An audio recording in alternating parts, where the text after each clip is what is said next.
Anehnya, robot polisi nomor 22 ini selalu rusak. Montir curiga, dia sengaja mencari mati.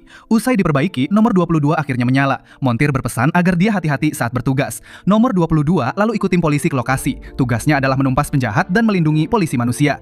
Robot ini adalah senjata hebat sekaligus perisai manusia. Senjata perampok tidak melukainya, tapi tak disangka dia terkena tembakan roket. Pelat bajanya tembus, baterainya hancur, sehingga bengkel pun tertegun. Ia rusak 2 kali sehari, dokter segera datang dan melihat luka dada yang parah. Meski otaknya utuh, robot ini tak layak diperbaiki. Dokter mengambil intinya lalu menghancurkannya. Tak disangka, robot buangan ini justru membawa manusia ke abad baru guna menekan kerusakan polisi robot.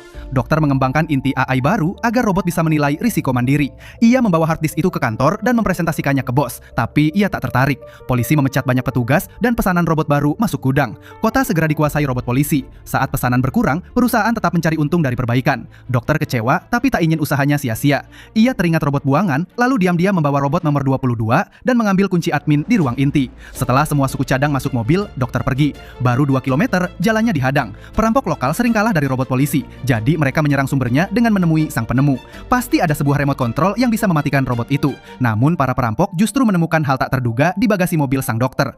Di sana terdapat sebuah robot rusak yang jika diperbaiki bisa menjadi asisten andalan bagi geng kriminal tersebut. Meskipun baterainya sudah menyatu dan hanya bisa bertahan selama 5 hari saja, waktu itu dirasa sudah cukup untuk melakukan aksi perampokan besar. Sang dokter yang terdesak segera memasukkan kunci administrator ke motherboard untuk mengunduh sistem baru dari hard disk. Setelah menekan tombol daya, robot itu akhirnya berhasil menyala kembali. Namun, tak ada satupun yang menyangka apa yang akan terjadi selanjutnya. Dia bersembunyi dan tak mau keluar meski dipanggil. Ninja 3 Pulau Keberuntungan meliriknya. Ini bukan kecerdasan buatan, tapi seperti kurang cerdas. Namun, Yolantium si bungsu 3 harta menyayanginya bagai anak sendiri. Usai menerima pengeras suara dari Din, Capi akhirnya bisa bicara. Dia marah pada Capi yang bodoh. Dia butuh robot untuk mencuri mobil, bukan sekedar pengusir Din. Sementara itu, Randy menganggap Capi anaknya dan dipanggil ibu. Ibu, kata Capi. Capi mulai melakukan tindakan-tindakan layaknya seorang manusia biasa. Imitasinya sangat mirip aslinya. Ada beberapa saat Din melihat SH lagi. Halo, anakku sayang. Sapaan itu membuat Din terkejut. Dalam beberapa hari saja, Din melihat sapi sudah menjadi preman. Ia mengingatkan SPI bahwa dialah penciptanya dan melarangnya berbuat jahat ataupun melanggar hukum. Din pun mengajarinya melukis untuk berkreasi. Namun, Ninja datang kembali karena butuh robot perampok, bukan robot pelukis yang bodoh.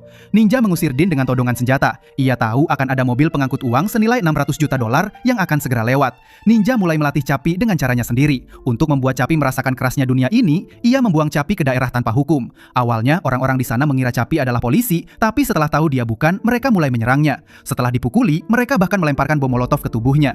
Ini adalah pertama kalinya Capi menghadapi dunia sendirian. Ia tidak mengerti mengapa orang-orang asing ini ingin menyakitinya. Saat ia mengira sudah berhasil lolos dari bahaya, ternyata ia kembali menghadapi ancaman.